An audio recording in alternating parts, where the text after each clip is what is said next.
last lesson. Class 12, English Flamingo. About the author, Alphonse Daudet, a well-known French author born in 1840, wrote the story The Last Lesson.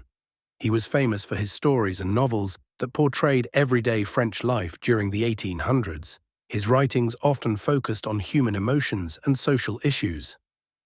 Theme of the story, The Last Lesson, highlights how people only realize the value of their language and culture when they are about to lose it. It touches on the pain of losing one's language, homeland, and identity during times of war. The story shows how political changes affect individuals, especially children, as seen through the eyes of Franz. It also reflects the regret people feel when they take important things for granted until they are gone. In 1870, during the Franco-Prussian War, Prussia, which included parts of Germany, Poland, and Austria, took control of the French regions Alsace and Lorraine. After taking over, the German authorities ordered that only German be taught in the schools of these regions, replacing French. As usual, Franz arrives late to school and notices Prussian soldiers practicing drills nearby.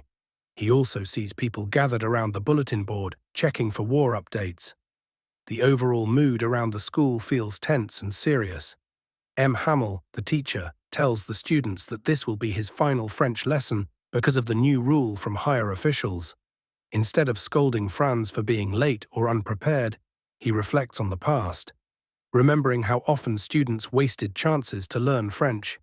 He speaks with deep respect for the French language and even wears his special Sunday clothes to mark the importance of this last lesson. When Franz enters the classroom, he's surprised to see that the back benches, usually empty, are now filled with villagers. He understands that they have come to honor Monsieur Hamel for his 40 years of dedicated teaching and to show their regret for not valuing their language and education earlier. Throughout the day, all the students work seriously and listen carefully to Monsieur Hamel, knowing it's their last French lesson with him. When the clock strikes 12 and the Prussian soldiers' sounds grow louder, Monsieur Hamel becomes overwhelmed with emotion.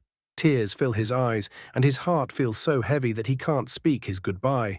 Instead, he quietly takes a piece of chalk and writes "Vive la France," which means "Long live France," on the blackboard, full of sadness and frustration. Then he silently dismisses the class, asking everyone to leave peacefully. Character sketch of M. Hamel. M. Hamel is a strict but caring teacher who is very dedicated to teaching French. He is proud of his job and carries out his duties with sincerity, especially during the last lesson. Character sketch of Franz. Franz is a lively and curious boy who prefers fun activities over studying. At first, he isn't interested in learning French and often skips school. But during the last lesson, he notices how serious M. Hamel is and regrets not paying attention earlier. He becomes emotional knowing he will no longer be taught by M. Hamel and begins to value his language and teacher more deeply.